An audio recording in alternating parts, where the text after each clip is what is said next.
Bueno, muy buenos días, compañeras y compañeros. Hoy nos corresponde ver el tema 5 de este curso Historia de la Cultura 2, enfocado o que hace énfasis en la historia hispanoamericana, ¿no? A partir de los procesos de conquista y colonización hasta el presente, prácticamente. Hoy nos corresponde ver un periodo bastante interesante, bastante eh, con su grado de complejidad y un periodo bastante bonito porque vemos un poco la reacción, vemos el despertar de los grupos subalternos, vemos cómo se empieza a organizar la ciudadanía en torno a diferentes procesos históricos, en torno a determinadas situaciones, ¿no? En las cuales se busca una nueva alternativa o nuevas alternativas políticas para Hispanoamérica, ¿no? Digamos, se busca o hay aspiraciones de igualdad, hay aspiraciones de ascenso social y demás, ¿verdad? Y algunos de estos procesos fueron antecedidos o se desarrollaron en medio de conflictividades armadas, en medio de procesos ideológicos, ¿no? Y vamos a ver principalmente cómo a inicios o finales del siglo XIX, principios del siglo XX, especialmente durante las primeras décadas, vemos un despertar de la intelectualidad en nuestros territorios, ¿no? Especialmente vamos a ver cómo se empiezan a difundir en nuestros territorios, se empieza a difundir literatura subversiva, llamémoslo así, entre comillas, ¿no? Que plantea la posibilidad de un futuro mejor, de una forma diferente de llevar las cosas. No estoy hablando principalmente del pensamiento anarquista, del pensamiento marxista, ¿no? Toda la influencia que esto tiene en la organización civil, entre las intelectualidades orgánicas del territorio, ¿no? Y entonces estamos viendo cómo es una época final del 19, principios del 20, en la que se empiezan a organizar múltiples procesos revolucionarios a través de la influencia de una serie de intelectuales que empiezan a articular en nuestro contexto y acorde con nuestra realidad un pensamiento hispanoamericano. A esto se le conoce como el pensamiento hispanoamericano, perdón, el pensamiento antiimperialista, que principalmente para el caso hispanoamericano, a inicios del siglo XX, finales del XIX, hablo de finales del XIX, hablo de Martí principalmente, inicios del XX, ¿verdad? Con toda una generación de intelectuales hasta la década de los 30, 40, ¿no? De 1930 a 1940, ¿no? Que va a ser un antiimperialismo, se va a constituir un antiimperialismo especialmente antiestadounidense, ¿verdad? Pero bueno, eso vamos a verlo en su momento, ¿verdad?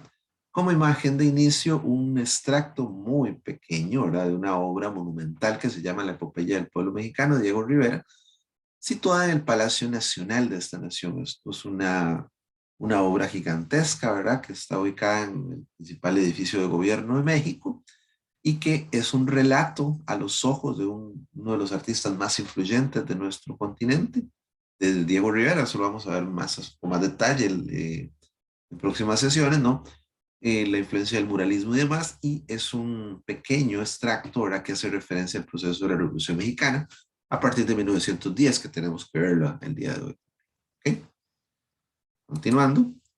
Vamos a hablar del proceso, más o menos una época, un contexto que nos va a ubicar entre 1910, principios del 20, hasta 1950, ¿no? Hablo de inicios del 19 porque buena parte del pensamiento hispanoamericano, o por lo menos el pensamiento martiano o el pensamiento antiimperialista, se empieza a articular en nuestro continente a partir de la década de 1890, ¿no? Pero vamos a ver su manifestación política a partir de 1910, concretamente con la Revolución Mexicana, que es lo que vamos a ver, el tema que sigue a continuación, ¿no?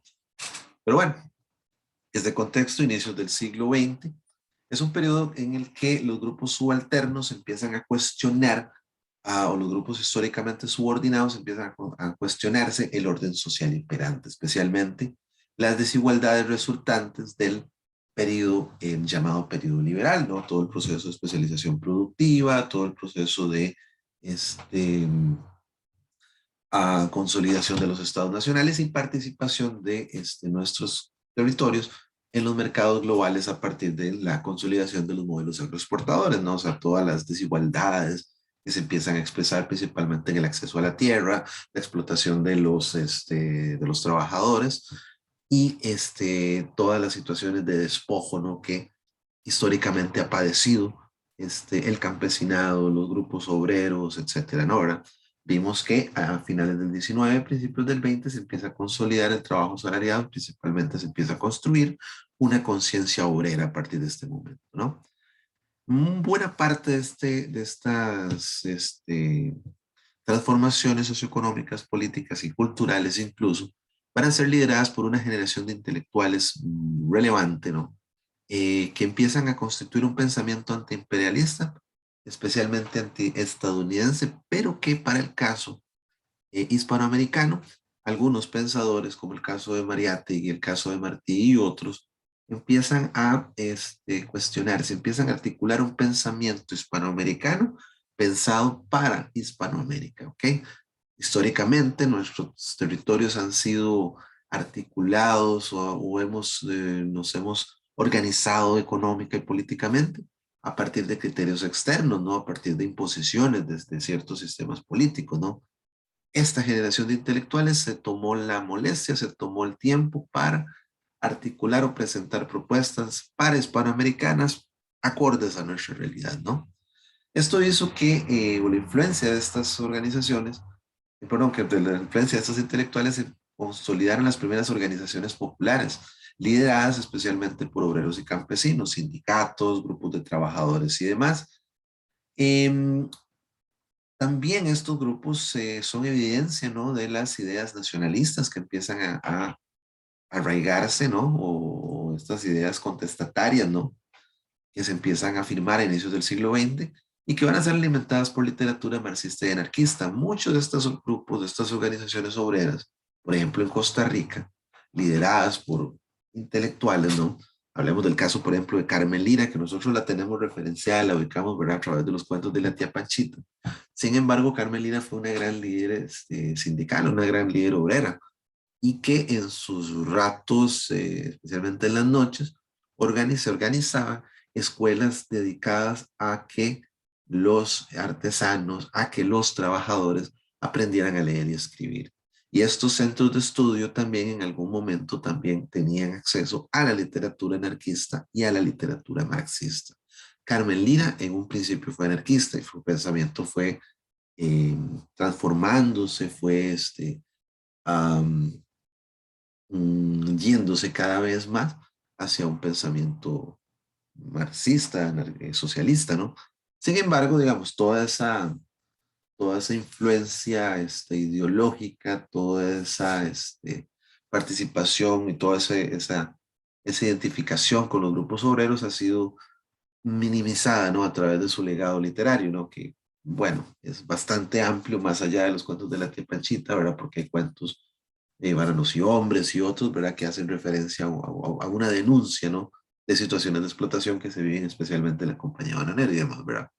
Pero la figura de Carmen Lina es un personaje femenino muy interesante de la historia nacional, ¿verdad? Que merece, que demanda más estudio y principalmente más análisis, más eh, traerlo más hacia el presente, cuál es la influencia del pensamiento y la importancia del pensamiento de Carmelina en el presente. Pero bueno, eso en su momento lo vamos a evaluar más adelante cuando hablemos de repertorio. ¿Okay?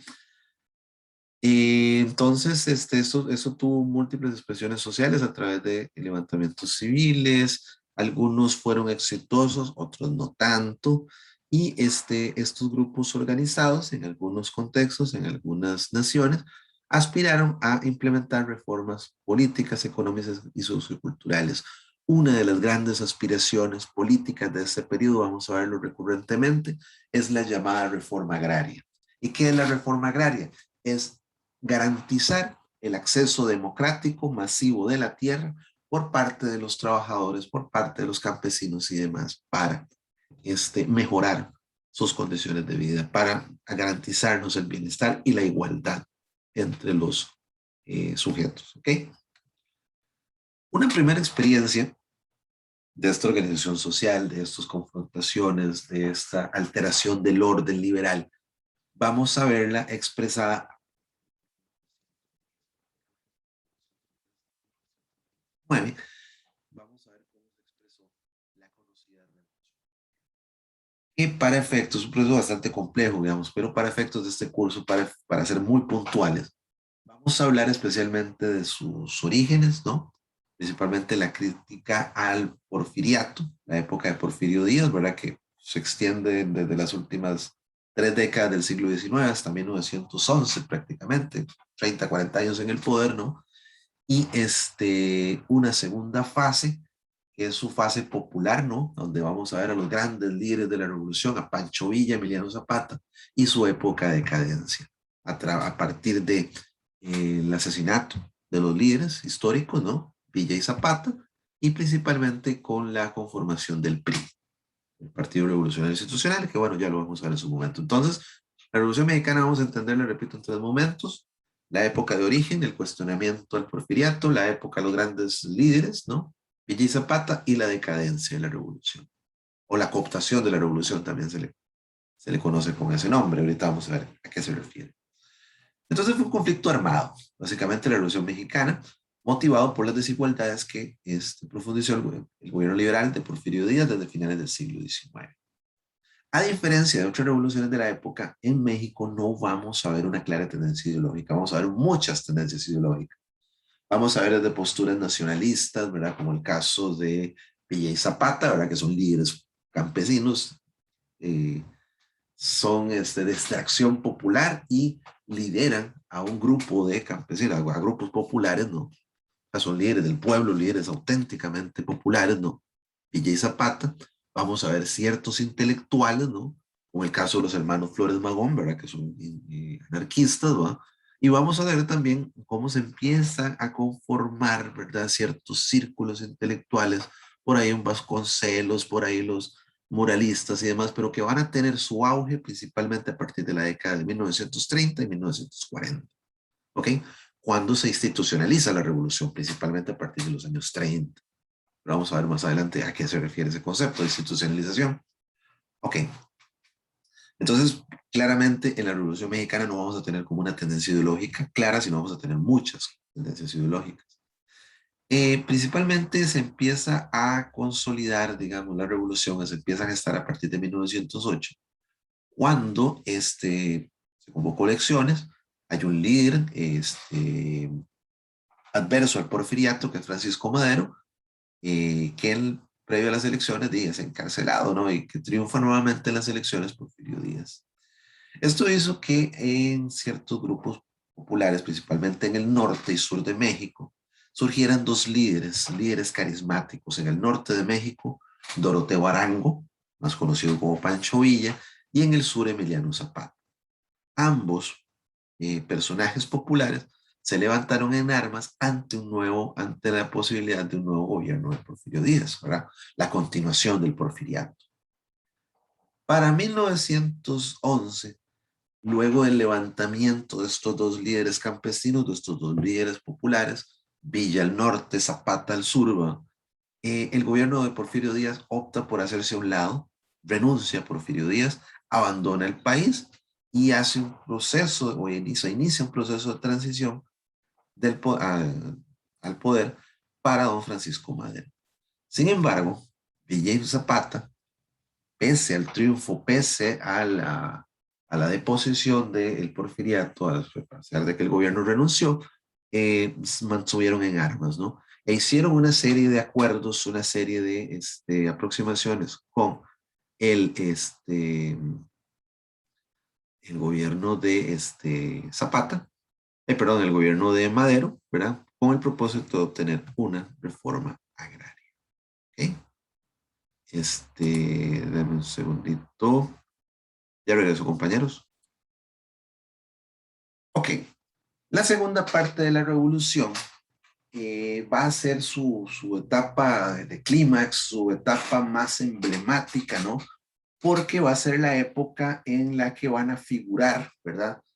Eh, Especialmente los dos grandes líderes revolucionarios, Villa y Zapata, que incluso tomaron el Palacio Nacional de forma simbólica y van a identificar o van a levantar a la población, digamos, en contra de o a favor, ¿verdad?, de estas posibilidades de reforma agraria garantizar el acceso a la tierra a los campesinos especialmente, ¿no?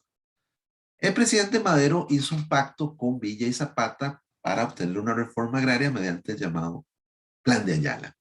Sin embargo, ambos líderes se sintieron traicionados a partir de 1913, especialmente, y 1914, cuando se da la apoteosis, ¿verdad? Cuando ellos toman el Palacio Nacional.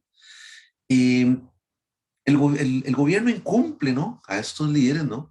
Y provocó el malestar o el levantamiento en armas o la afirmación del levantamiento en armas de estos líderes populares, ¿no?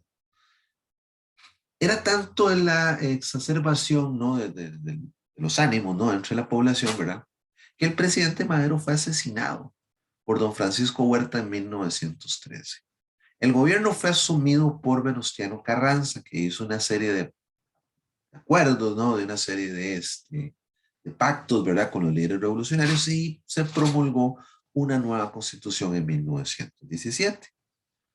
Todo transcurría de forma más o menos armoniosa, ¿no? A partir de esta nueva constitución. Sin embargo, a partir de 1919, los Estados Unidos intervinieron en el territorio mexicano y posteriormente los líderes revolucionarios, Villa y Zapata, fueron aniquilados, fueron asesinados, ¿no? Por marines, por representantes extranjeros en el territorio mexicano. Las figuras de Villa y Zapata son figuras emblemáticas, son figuras muy poderosas, ¿no? Dentro de la identidad mexicana, ¿no? Son los líderes auténticos del campesinado.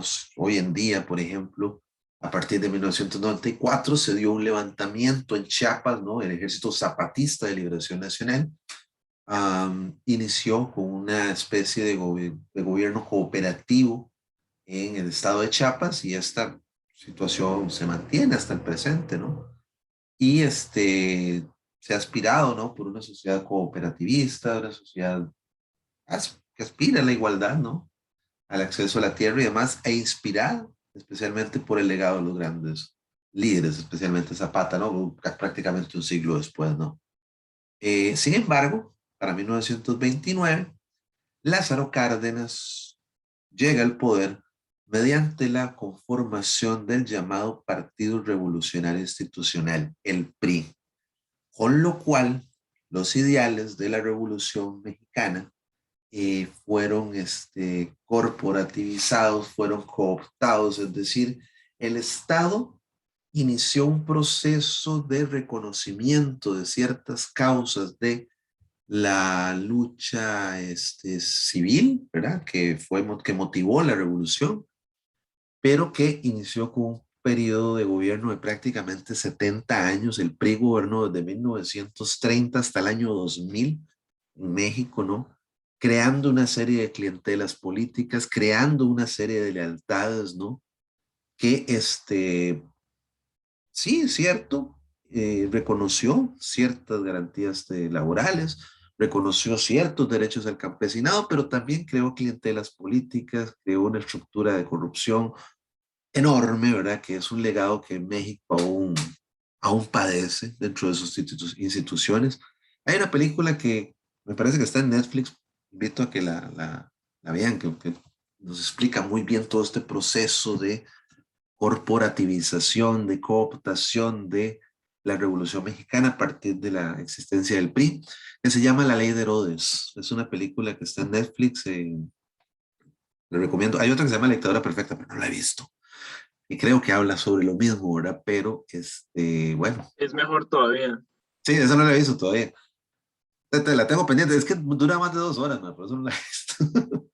Pero bueno, la ley de héroes sí te trata, se la he visto ya un par de veces y sí retrata muy bien todo este proceso de corrupción, todo este proceso de cooptación desde el poder, ¿verdad? De cómo se van articulando los grupos subalternos, cómo las clases bajas, ¿verdad? Empiezan a actuar a partir de una serie de mecanismos institucionales, ¿no? Y que se empiezan a consolidar redes de corrupción, ¿ok? Entonces, la ley de Herodes en Netflix y tengo pendiente ver la dictadura perfecta para entender estos procesos. Estamos claros con la Revolución Mexicana. Un proceso un poquillo largo y un poquillo complejo, pero bueno, creo que lo resumimos lo más posible, ¿no? Hay otras experiencias revolucionarias y no nos vayamos tan largo, no nos vayamos tan al norte, en Nicaragua. En 1926 y 1934 se dio un levantamiento campesino, un levantamiento popular liderado por el líder auténtico, digo líder auténtico porque años después va a ser su nombre utilizado para la revolución, o la llamada revolución sandinista y esa cosa rara que hay en el gobierno hoy en día en Nicaragua, y que el legado de Sandino ha sido ensuciado, a criterio muy personal, ha sido este, mm, tergiversado, ¿no? Pero bueno, entre 1912 a 1913 hay un intento, hay una invasión estadounidense en Nicaragua. Nicaragua es un territorio que históricamente, ¿verdad? Desde inicios del siglo XIX, y que lo diga William Walker, ¿verdad? En 1854 y 1857, ha sido un territorio que históricamente ha sido muy apetecido por las potencias imperialistas, principalmente por la posibilidad de construir un canal natural a través del río San Juan y lago de Nicaragua. Entonces ha sido un territorio muy apetecido, ¿no? Para generar, digamos, esta unión entre el Océano Atlántico y, pero el Mar Caribe y el Océano Pacífico, ¿no? Es un territorio que históricamente ha sido cartografiado por los franceses, por los ingleses, bueno, los españoles ni se diga, ¿verdad? Y este es un punto de atracción, ¿no? Y para 1912 fue invadido, fue ocupado por los marines estadounidenses, ¿no? Años antes de la apertura del Canal de Panamá. Recordemos que el Canal de Panamá se abre a partir de 1914, ¿no? Y era más complejo, ojo, es muy interesante, era más complejo habilitar el canal en Panamá que hacerlo por Nicaragua. O sea, no sé si han tenido la posibilidad de ir a Panamá, pero el canal es una obra loquísima, es una obra faraónica, ¿no? Entran los barquitos, ¿no? Cierran las esclusas, lo van subiendo, luego lo van bajando, ¿verdad? Mientras cruza todo el territorio. Pero bueno, esta invasión estadounidense fue resistida por la ciudadanía nicaragüense por un líder popular llamado Augusto César Sandino. ¿Okay? Sandino encabezó una revuelta popular, no, una guerrilla contra los marines, liderada por un llamado o que se autodenominó el ejército loco, porque era aplicar la técnica de guerra de guerrillas, es tomar el armamento del enemigo y utilizarlo en su contra, ¿no? Este, y se dio una revolución que resultó exitosa, reitero, desde 1926 hasta 1932. La figura de Sandino se elevó, ¿verdad? Fue una figura de gran importancia, de gran aceptación ciudadana, ¿verdad? Sin embargo, obligó, un pequeño ejército de campesinos obligó a los marines a que se retiraran del territorio nicaragüense. ¿Okay? Para 1933. Una lección que aprenden los Estados Unidos, que ya la empezaron a aprender en Nicaragua, que la aprendieron duramente, o que se reiteró duramente a partir de los años 60 con la guerra de Vietnam, es que por más capacitado que esté el ejército estadounidense, no tiene la capacidad para enfrentarse a un ejército popular, ¿no? En una situación de guerrilla, ¿verdad? Que es, repito, tomar el armamento del enemigo y utilizarlo en su contra. Entonces optó, a partir de 1933, en crear una llamada Guardia Nacional, es decir, dejar en Nicaragua a sus grupos, a sus militares obedientes a los Estados Unidos, ¿no? Que en el caso de Nicaragua se llamó la Guardia Nacional y que fue dirigida por un personaje nefasto llamado Anastasio Somoza. Los Somoza, ¿verdad? Se mantuvieron en el poder desde los años 30 hasta prácticamente finales de la década de 1970. Fueron 3 generaciones, ¿no? De esta familia que dominó el gobierno en nuestro vecino país. Decía Roosevelt de una forma muy coloquial, pero muy cierta con respecto a Somoza. Somoza es un hijo de puta, pero es nuestro hijo de puta, ¿verdad? Y lo decía de una forma muy, muy fehaciente, ¿no? Digamos, porque era un personaje muy leal, era un personaje muy, eh, obediente, ¿no? A las directrices de los Estados Unidos y que garantizó el control, ¿verdad? Dentro de sus territorios. Se reprimieron hasta finales de la década de 1970 cualquier intento de levantamiento campesino. El legado de Sandino se mantuvo intacto hasta el presente o hasta finales del siglo XX y hasta el presente. Sin embargo, como repito, el nombre de Sandino ha sido mal empleado por grupos guerrilleros y hubo una experiencia revolucionaria, bueno, eso lo vamos a ver en su momento, a finales de los años 70, principios de los 80, que cuando llega al poder, y prácticamente a sus líderes intelectuales ya fueron asesinados, Carlos Fonseca y otros, ¿no? Y el que asume el poder es Daniel Ortega, y se mantiene y prácticamente hasta hoy va. Pero bueno, esa no es la historia, ¿no? Luego de que se estableció la Guardia Nacional en Nicaragua a partir de 1933, Sandino fue asesinado.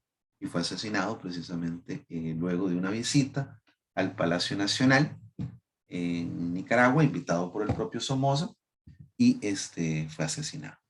Bueno, Somoza no era el presidente era esa casa, pero Somoza era el hombre detrás del poder, ¿no?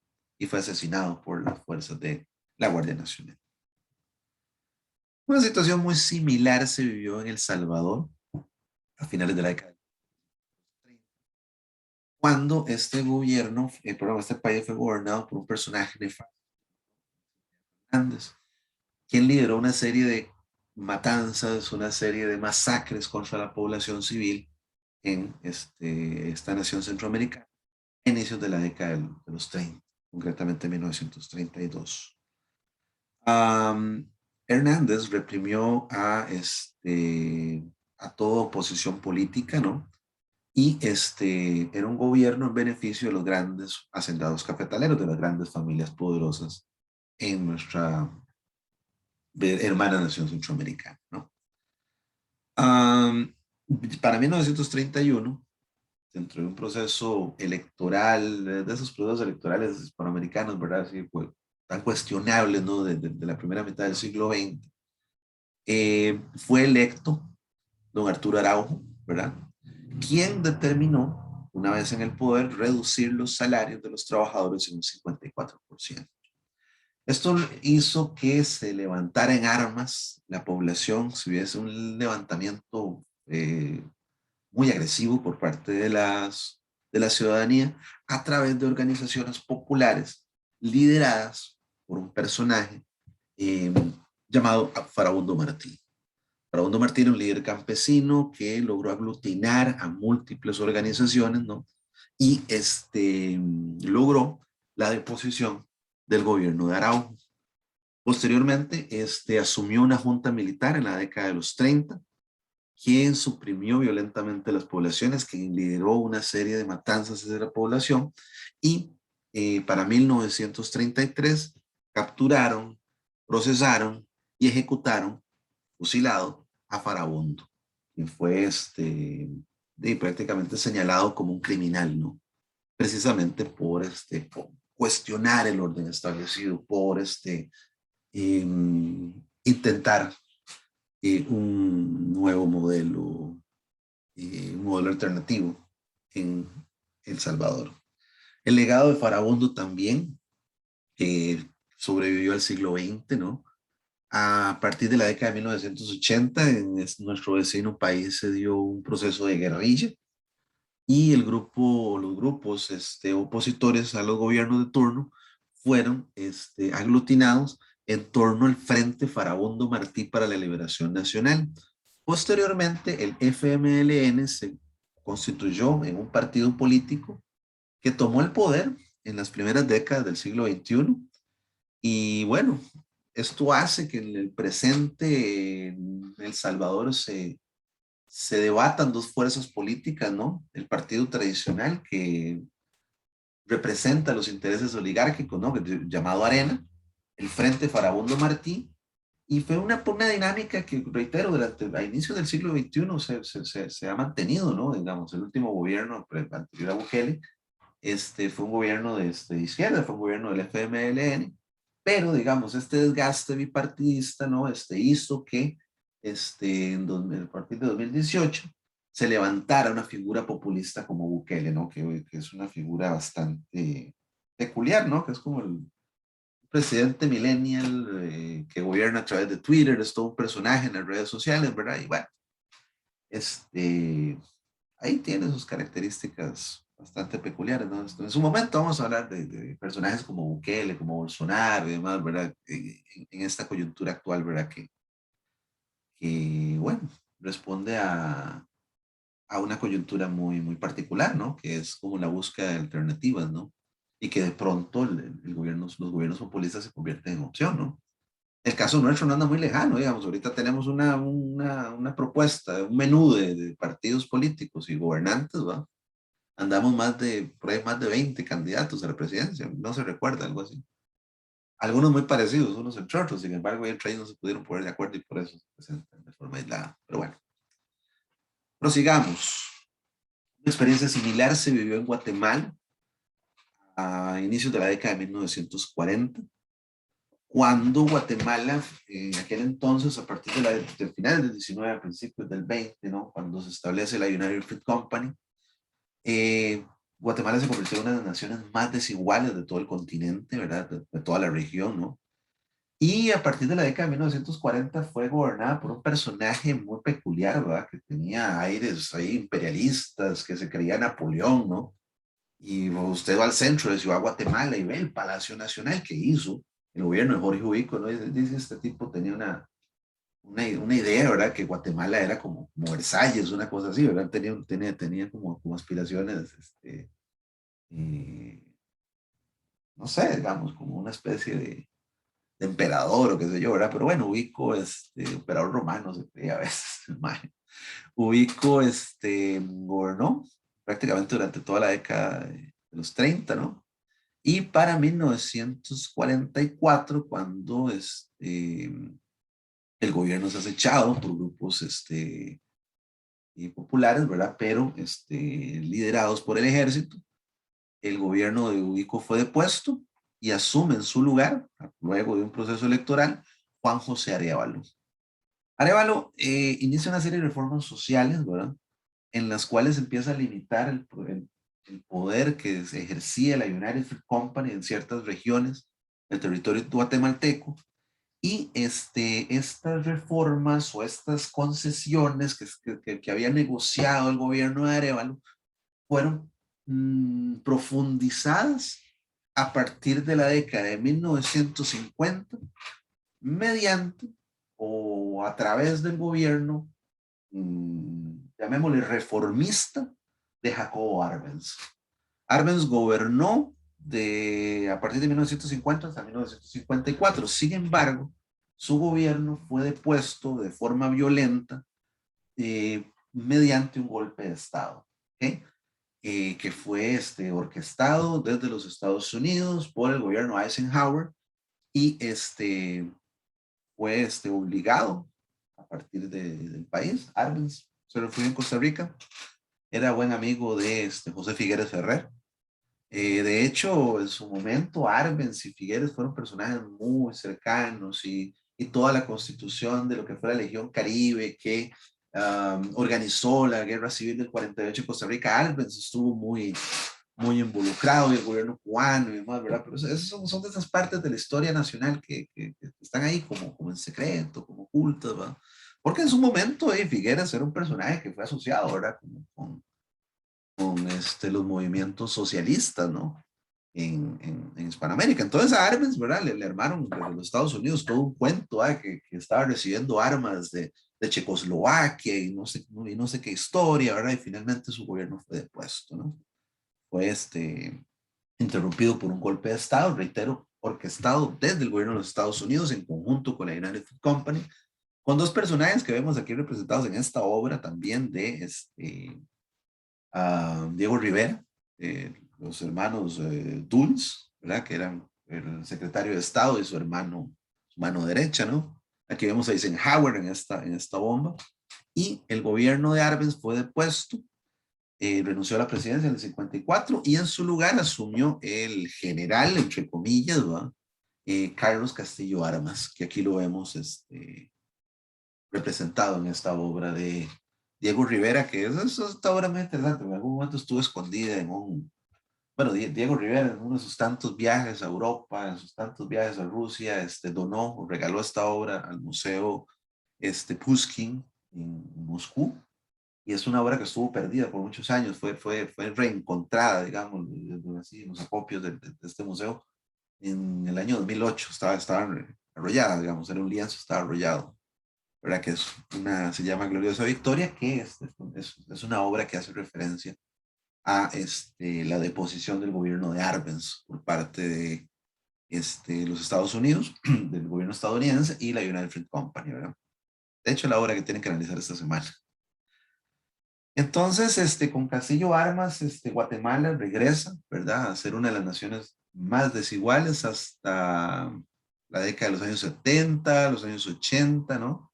En donde se dieron procesos de guerrilla. También, o sea, Centroamérica entre los años 80, vamos a verlo en su momento, en los años de la década de los años 80. Era un hervidero esto, digamos, de Nicaragua, El Salvador, Honduras y sus protestas contra la compañía bananera, en el Guatemala, ¿verdad? Todo su proceso de guerrilla fue una época muy oscura, ¿verdad? Fue el último escenario de Guerra Fría, dicho sea de paso, Centroamérica, ¿no? Y bueno, se logró finalmente el cese al fuego en Centroamérica a partir de 1987 con los planes de Esquipulas, que fueron liderados por don Oscar Arias en su momento, y por eso es que a Oscar Arias le dieron el Premio Nobel de la Paz en el 87, pero bueno, no me quiero meter en ese rollo. Otras experiencias revolucionarias del periodo, ¿verdad?, que se dieron entre la década de los 30 y los años 50, ¿verdad?, especialmente en Chile, cuando cayó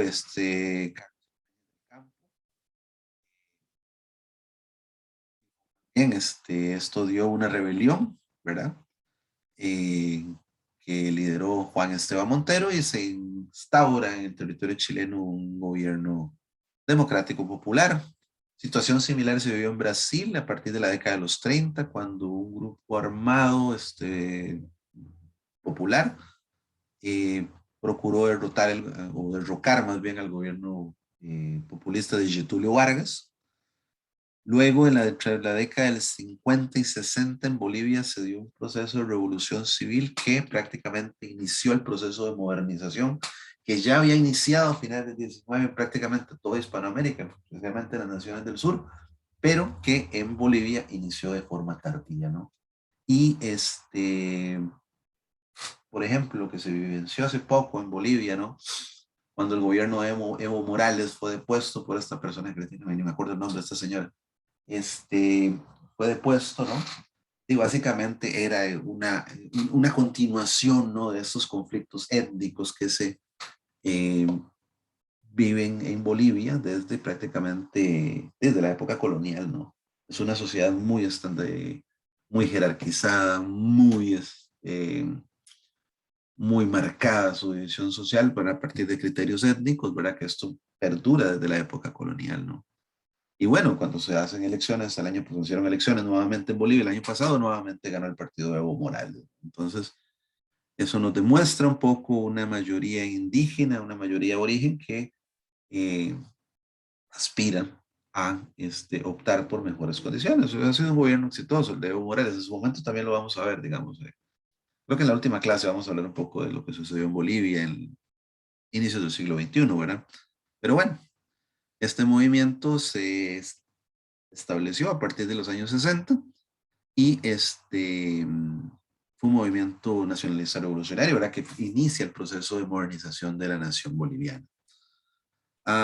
Todos estos movimientos, ¿verdad?, desde la Revolución Mexicana, la situación en Centroamérica, los movimientos en Chile, en Bolivia, etcétera, tenían un denominador común que era eh, procurar la reforma agraria, obtener derechos civiles y garantías para la población, obtener el reconocimiento de las jornadas laborales, ¿verdad?, de 8 horas, derecho a vacaciones, aguinaldo, etcétera, etcétera, todo lo que él consiguió de forma pacífica, se consiguió en Costa Rica de forma pacífica a partir de la década de los 30 con la consolidación del Partido Comunista, ¿verdad?, que es otra de las etapas históricas de la historia nacional que han sido ocultas, ¿verdad?, que al final de cuentas lo que se buscó en este periodo fueron mejores condiciones de vida para la ciudad. Y todo esto fue antecedido en algunos contextos, ¿verdad?, a partir de organizaciones obreras y campesinas, ¿verdad?, que hablamos del caso nuestro, por ejemplo, a partir de 1931, que se consolidó.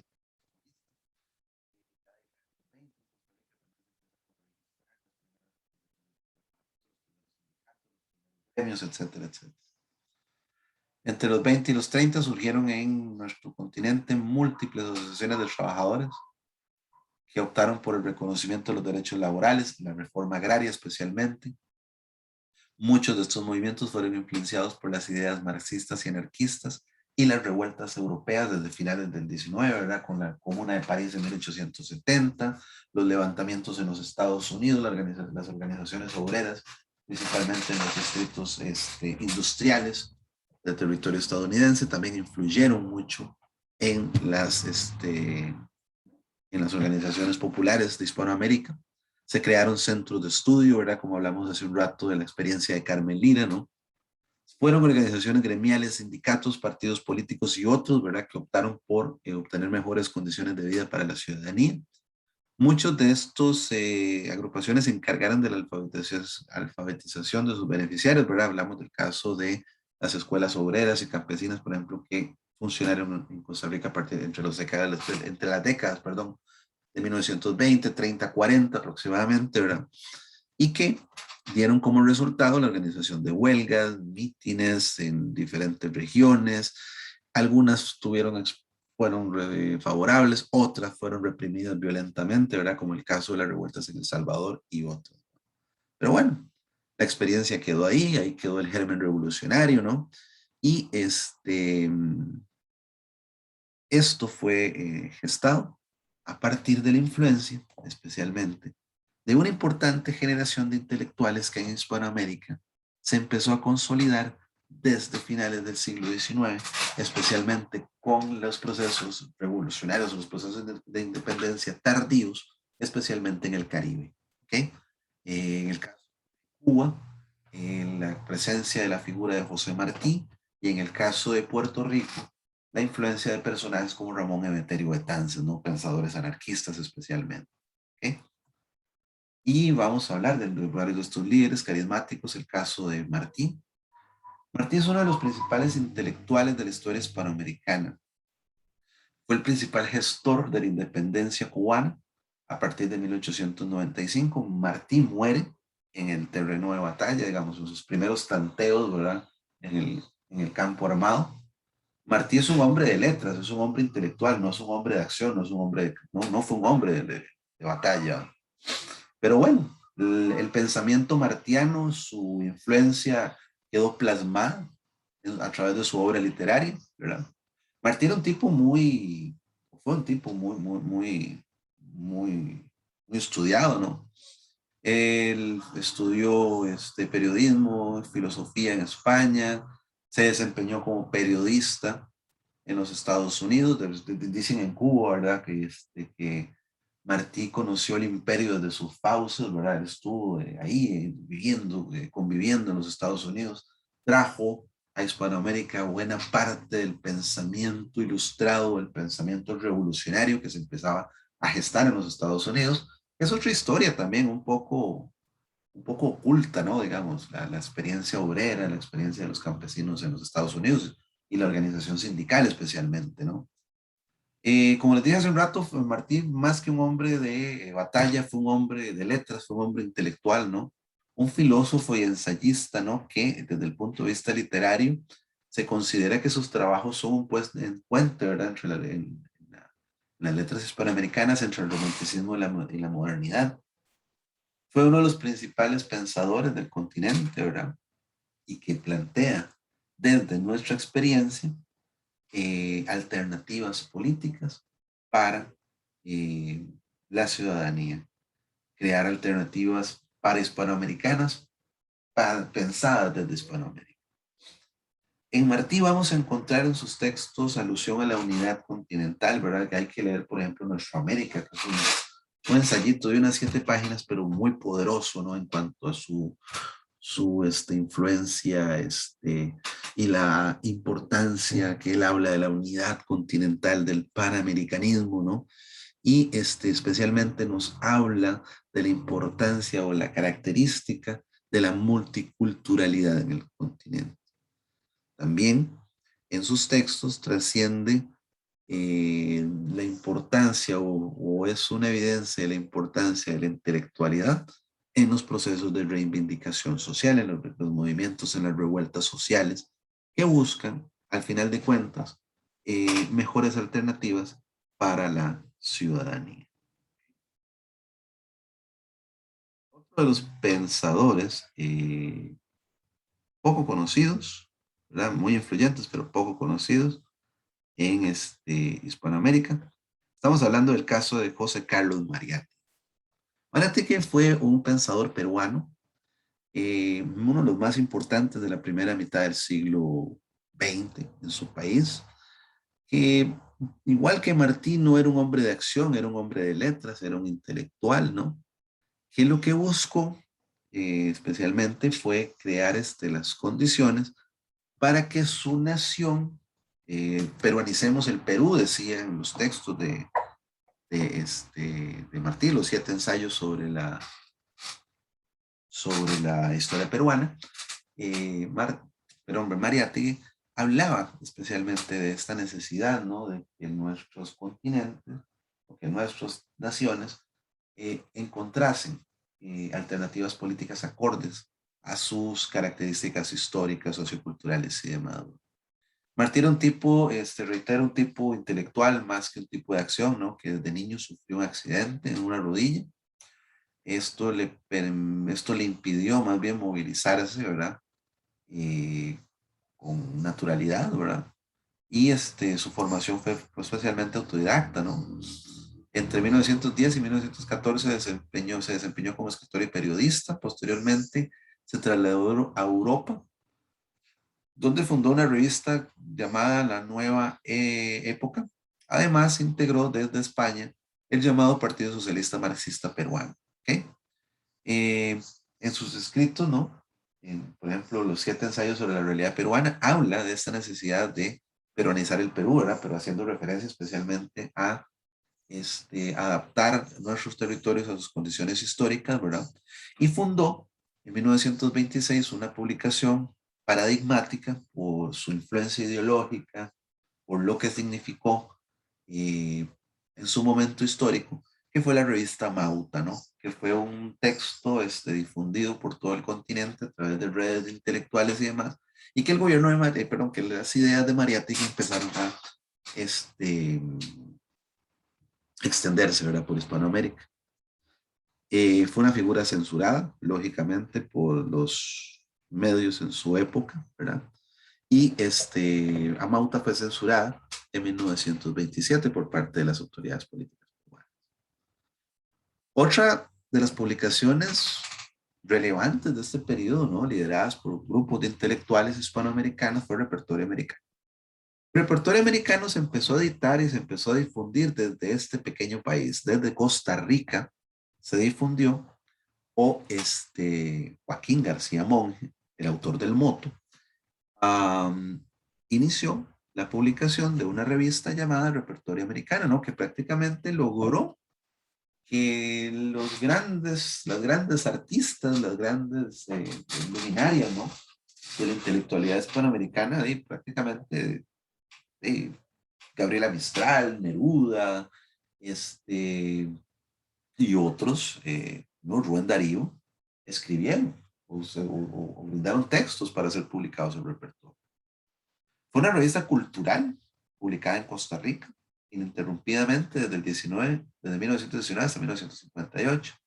Fue un espacio de discusión cultural continental. Una de las grandes preocupaciones del repertorio fue precisamente eh, cohesionar, presentar o ver la posibilidad de constituir una identidad hispanoamericana, ¿verdad? Y su importancia fue tal, ¿verdad? Que logró que las grandes estrellas, las grandes luminarias de la intelectualidad hispanoamericana de aquel entonces eh, escribieran para el repertorio y se cuestionaran, ¿verdad? Sobre qué es América, hacia dónde íbamos, etcétera, ¿no?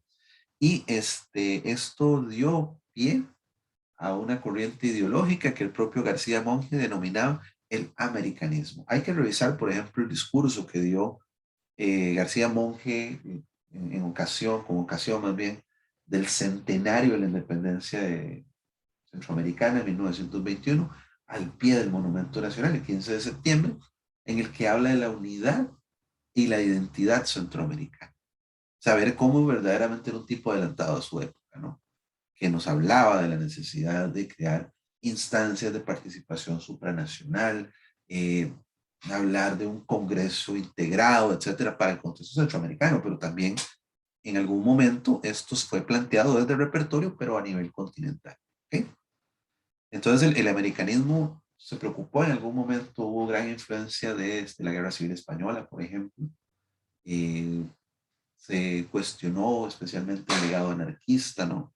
En nuestros territorios. Otra de las ideas que inspiraron o de las grandes corrientes ideológicas que se empezaron a difundir desde el repertorio fueron el republicanismo, ¿verdad? Reitero, inspirados por la Guerra Civil Española de aquel entonces, el antifascismo también, ¿verdad? Influencia europea, influencia española especialmente, García Lorca y demás, y la influencia del pacifismo. En el repertorio se publicaron textos, como les dije hace un rato, de Pablo Neruda, de Mistral, de José Vasconcelos, el gran intelectual mexicano que vamos a ver en la próxima sesión, ¿no? Y toda su influencia en el muralismo mexicano, especialmente en las artes y las letras, ¿no? Max Jiménez, uno de los grandes creadores visuales en Costa Rica y poco conocidos y poco apreciados en nuestro país, ¿no? Además de ser un gran artista visual, Max Jiménez era un gran escritor. Ok. También tenemos los textos y la influencia de Carmen Lira y otras, gran cantidad de intelectuales. A veces uno trata de cuestionarse qué pasó en este periodo, por qué existían por qué convergió esta cantidad de intelectuales en el caso costarricense, por ejemplo. Y uno identifica algunos factores o algunos elementos, ¿no? Que uno puede compararlos con el resto de Hispanoamérica, ¿no? Por ejemplo, Gabriela Mistral, ¿quién fue Gabriela Mistral?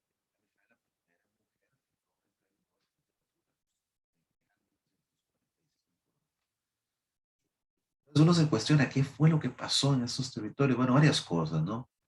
La influencia de las imprentas, ¿no?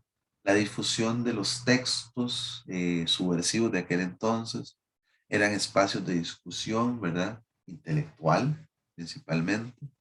La preocupación por obtener mejores condiciones para la población, más solidaridad posiblemente, ¿no?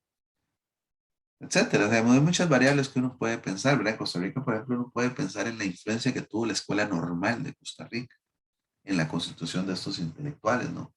La importancia que tuvo una Carmen Lira, la importancia que tuvo un García Monge, etcétera, etcétera, etcétera, etcétera, ¿no?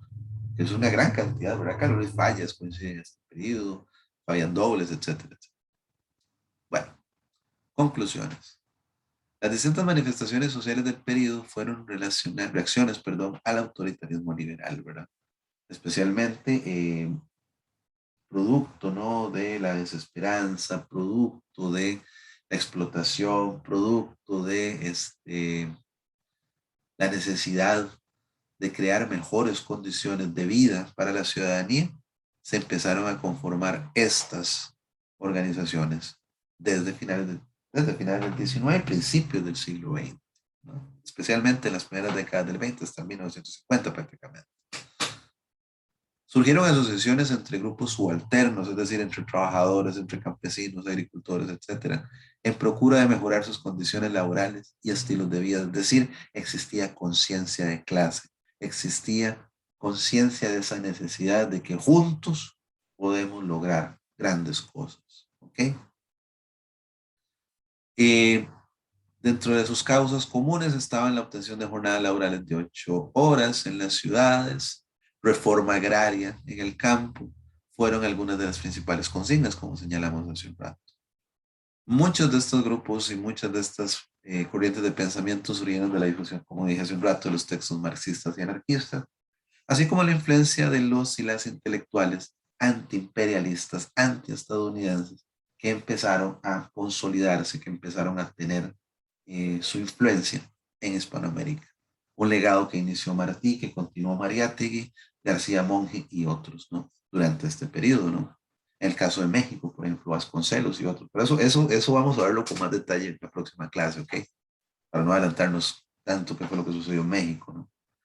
Eh, Lógicamente, digamos, toda esta reacción conllevó a la persecución, a la represión por parte de los grupos de poder, por los grupos policiales, los ejércitos y demás. Y el aporte de estas agrupaciones fue decisivo hacia la obtención de derechos civiles, ¿verdad? En algunos casos vigentes hasta el presente, digamos, en nuestro país nosotros le debemos la jornada laboral de 8 horas y otras ventajas entre los grupos subalternos, gracias a la formación del Partido Comunista desde la década de 1930, ¿verdad? Y bueno, hoy en día gozamos de un código de trabajo, gozamos de este derecho a vacaciones, aguinaldos y otras ventajas, digámoslo así, o algunos derechos adquiridos y desde ese temprano, desde temprano, épocas en el siglo XX, ¿no? Y que bueno, es un legado que se ha ido diluyendo, por lo menos su influencia intelectual, pero su legado se mantiene incólume.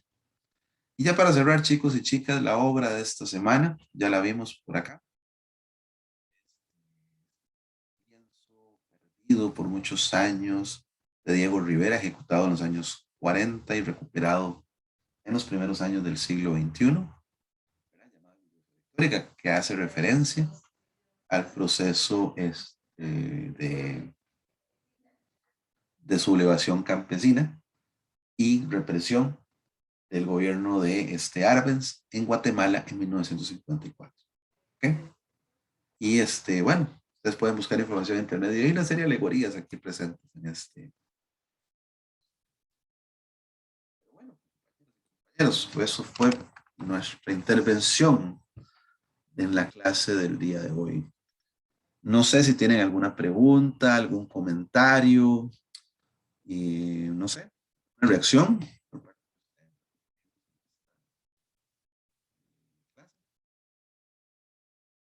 En esa pintura se ve muy graciosa la cara la bomba esa, no sé qué es.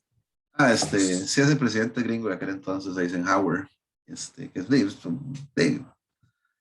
Diego Rivera también hacía sus caricaturas, hacía su crítica, ¿no? De una forma sarcástica, ¿verdad? Pero muy directa y muy incisiva, digámoslo así. Diego Rivera era el que estaba como casado Con Frida, con Frida y que le dio vuelta como con 70.000 personas. correcto. Lo que pasa es que vamos a ver a Rivera, no vamos a ver sus chismes. De Frida vamos a hablar un poquito en la próxima sesión. El legado de Frida no es tan grande como el legado de Rivera, ¿verdad? Tal vez, lógicamente, por ser mujer, o sea, no lo digo en un sentido peyorativo, sino más bien lo digo en el sentido de que las artes de aquel entonces tendían a minimizar el legado de la mujer. Y ojo, Frida es contemporánea de artistas mexicanas también, ¿verdad? Como Mercedes Varo, que son infinitamente superiores, ¿verdad? Digamos, en cuanto a su ejecución, temática y demás, ¿verdad? Pero Frida es la que ha tenido como más difusión, ¿verdad? No digo que sea mala, tampoco digo que sea la mejor, ¿verdad? Pero tiene sus pros y contras, ¿no? La influencia de Frida Kahlo, que últimamente ha sido utilizada como un icono pop. Es muy simpático, ¿no? Que la figura de Frida se utilice un poco como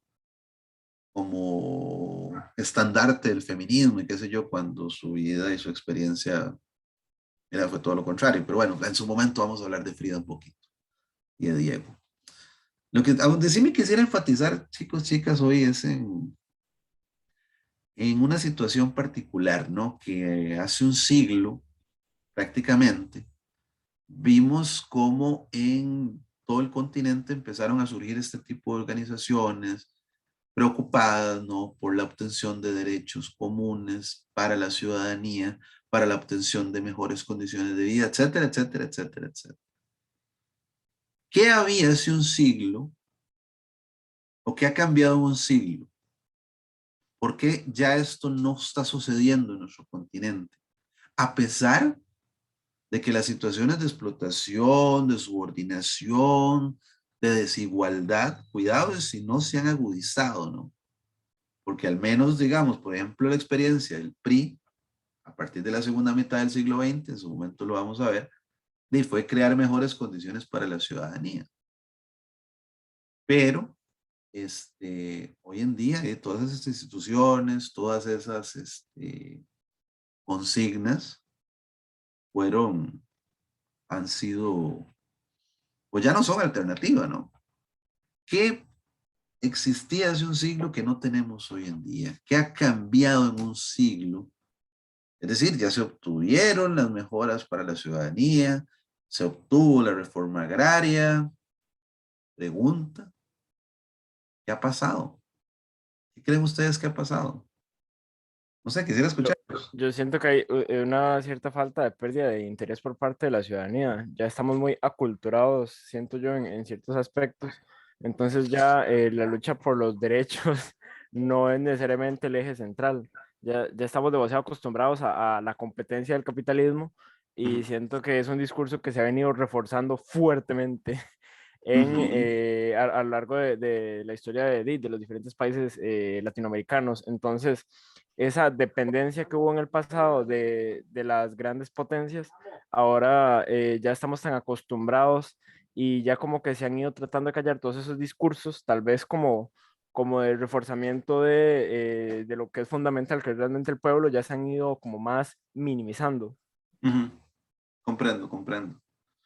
Otro tema a mí me llama poderosamente la atención y sobre todo se viene una época muy peculiar, digamos. Ahora que se vienen todo esto de las elecciones, que repito, o sea, vamos a tener un cóctel, ¿verdad? Un menú de más de 20 candidatos y candidatas a la presidencia.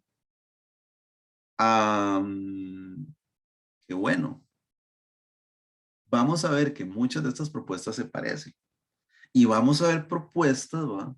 De gente que te dice alegremente, sí, desarticulemos las instituciones, que implican un gasto, démosle más poder a las empresas, etcétera, ¿no?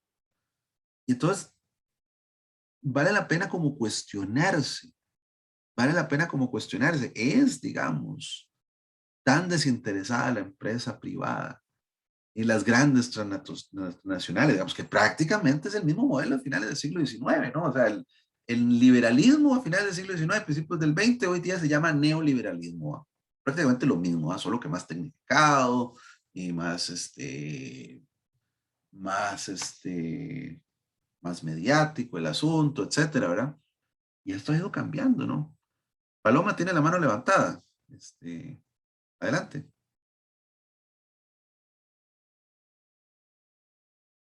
Perdón, no me estaba escuchando. No, no, adelante. Ok. Que tal vez el problema ahorita es más que nada que hay muchos puntos de vista diferentes, pero la gente no se sienta a hablar, ¿verdad?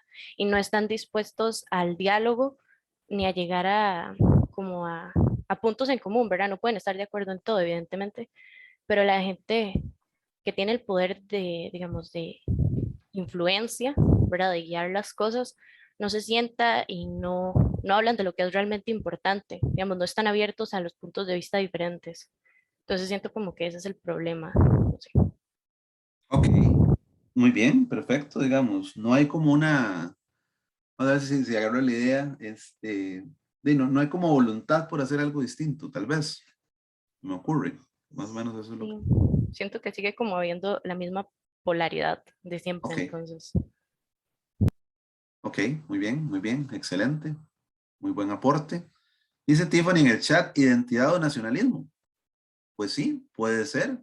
Digamos, hoy en día estamos muy transculturalizados, hoy en día estamos muy expuestos a las culturas extranjeras. Pues sí. Eh, Tenemos una identidad transnacional hoy. Podría ser también, ¿no? Yo pienso que hay dos palabras claves acá de lo que sucedió hace un siglo que tenemos hoy en día. Uno, a mi juicio, ¿verdad? Que es la solidaridad. Creo que cada día somos menos solidarios, cada vez nos interesa menos el vecino, cada vez vemos con más naturalidad. Por ejemplo, yo saco la basura los martes y los viernes y la basura pasa tarde, alrededor de las 8, 9 de la noche, ¿no? Pero en ese lapsus, ¿no? En ese lapso que yo saco la basura alrededor de las 5 o 6 de la tarde, yo un montón de gente ahí revolcando la basura, no sé, buscando comida, buscando qué. Eso lo hemos naturalizado, lo vemos como algo normal, ¿no? O sea, ya no lo cuestionamos, ¿va? O sea, vemos normal que alguien coma la basura. Entonces, eso me da pie a pensar, ok, somos una sociedad cada vez menos solidaria. No nos interesa, cada vez nos interesa menos lo que hace el vecino. Hoy, digamos, ayer estuvimos sin redes sociales, sin WhatsApp, sin WhatsApp, sin Facebook, sin Twitter y otras, ¿no? Todas las de Zuckerberg, Mark Zuckerberg. Y pucha, casi que nos vemos obligados a hablar con el vecino. En algunos casos, ¿no? Algunos, otra gente se quedó así en posición fetal, ¿verdad? ¿Qué pasa? ¿Qué hago? ¿Con quién hablo? ¿No? Fue toda una experiencia, ¿no? Digamos, vivimos tan metidos en nosotros mismos, ¿verdad? Que no tenemos como esa visión, ¿verdad? De ver qué pasa, qué le preocupa al otro. Dice aquí en el chat, aquí hay un aporte de Hansel. Hay una película que se llama Expertos en Crisis que remarca el peso de los discursos de la prensa. Bueno, la película es con énfasis en Bolivia y se ve esa división que habla anteriormente, sí, sobre las clases étnicas, correcto. Esa película estará en Netflix, ¿no sabes? Nunca la había escuchado, me llama mucho la atención. No, no, es que Erika la había mandado la vez pasada, pero no tengo el Ah, link. Pero sí, bueno. la había visto pirateada, la verdad. Bueno, entonces hay que fomentar la piratería entonces para verla. No, me parece bien. Está muy interesante tenerlo claro. Expertos en crisis, entonces, muy bien. Vamos a buscarla. Bueno, entonces le reitero, digamos, está el tema de la solidaridad número uno, ¿no? De preocuparnos cada vez menos por el vecino. Repito, ayer fue toda una experiencia interesantísima, ¿no? O sea, nos vimos obligados a vivir sin redes. Alguna gente lo logró, otra gente simplemente esperó que el tiempo pasara y que todo volviera a la normalidad, ¿verdad? Pero bueno, o sea, vivimos muy ensimismados. Y otro tema muy importante, además de la solidaridad, es la importancia de los intelectuales. ¿Cuál es la relevancia hoy en día de los profesionales? ¿Cuál es el aporte de la gente que está llamada a ser intelectual, a preocuparse por las situaciones de los otros? Hace un siglo, García Monge, Carmen Lira, etcétera, gente ilustrada que tuvo la posibilidad de ir a Europa, de estudiar y demás, trajo sus textos, los compartió con la ciudadanía. Y esto generó, digamos, un germen, ¿no? Que desembocó en luchas sociales, en luchas campesinas que al final de cuentas derivaron en la obtención de derechos y garantías para la ciudadanía. Y experiencia similar, por ejemplo, el caso de Martí. Martí estudió en Europa, Mariátegui y otros y otros y otros. ¿Qué pasa hoy en día? ¿Qué pasa cuando tenemos la mayor cantidad de profesionales en la historia, en nuestro país, por ejemplo? ¿Qué hacen? ¿Qué hacemos? ¿A qué nos limitamos? A trabajar, producir y consumir. Ese es el papel de los intelectuales, ese es el papel de las universidades. Para eso fueron creados los centros de estudio. Entonces, chicos, chicas, no sé, ¿ustedes qué opinan? A mí me parece alarmante, a mí me parece preocupante y que nos llama un poco como futuros profesionales y a los que ya estamos posicionados a ver cuál es nuestra misión, cuál es nuestro papel. ¿Okay? Pero hay mucho, mucho que hablar, hay mucho que pensar con respecto a esto, ¿verdad? Y entonces, como repito, es que eso fue hace un siglo. Hoy que estamos conmemorando el bicentenario de la independencia, bueno, hace un siglo, el centenario de la independencia, estamos viendo esto. Organizaciones obreras, estábamos viendo agrupaciones preocupadas por, crear cosas distintas, ¿no?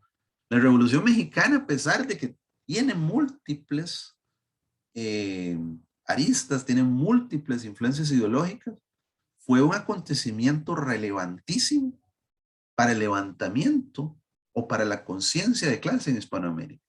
Incluso mayor que la misma revolución bolchevique, incluso mayor que la revolución rusa de 1917, la revolución bolchevique. ¿Okay? Y ahí empieza ese germen revolucionario. Pero hoy en día no pasa nada. En 2019 vimos un hervidero prácticamente todo Sudamérica, levantamientos en Ecuador, levantamientos en Chile, en Argentina, en Puerto Rico, etcétera, etcétera, etcétera. Compa, si no pasó nada. Ahí está el link de la película. Ahí nos la envía Hansel. Ahorita la copio. ¿Verdad? Ahorita la copio y la podemos compartir. Tal vez, Hansel, me la puedes enviar por correo también. Para compartirla con todos los compañeros. Vale la pena Ah, ver. sí, está bien, está bien, está bien. Perfecto, te lo agradezco mucho. Entonces, chicos, yo creo que la invitación hoy en día, digamos, en el marco del Bicentenario, es preguntarnos qué estaba pasando hace 100 años, ¿verdad? Y bueno, es esto lo mejor que podemos aspirar como sociedad. O sea, formarnos para ser empleados de Intel, formarnos para trabajar en Amazon, es lo mejor que podemos aspirar.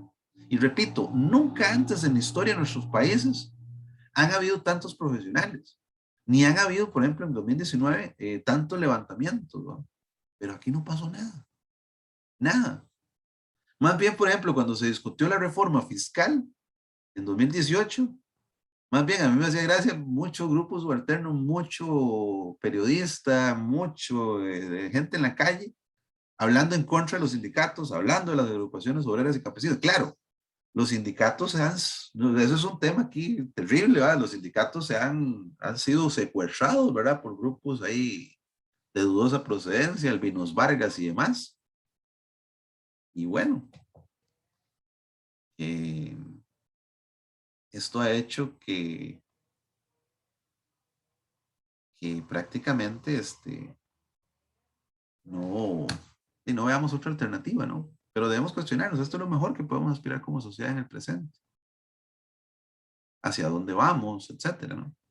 Pero bueno, son interrogantes que vamos a dejar ahí, ¿verdad? No sé si hay algún tipo de reacción, alguna pregunta, comentario al respecto. Si no, cerramos por acá, compañeros y compañeros. Agradecerle la atención y bueno, espero que sea de utilidad. Muchos éxitos en el examen, ¿verdad? Prácticamente lo entregan en 15 días, prácticamente en 2 semanas. Y cualquier duda, cualquier pregunta, etcétera, la podemos ver mediante correo electrónico, ¿verdad? Y eso sería por estos días. Y bueno, entonces por hoy terminamos y nos vemos en un par de semanas, ¿ok? Con el nuevo tema que tenemos que hablar de las artes. Bueno, estamos, chicos, chicas. Está muy ¿De bien. acuerdo? Chao. Profe, yo tengo una duda. Adelante, dame un segundito para ponerle pausa aquí al asunto. Hasta luego.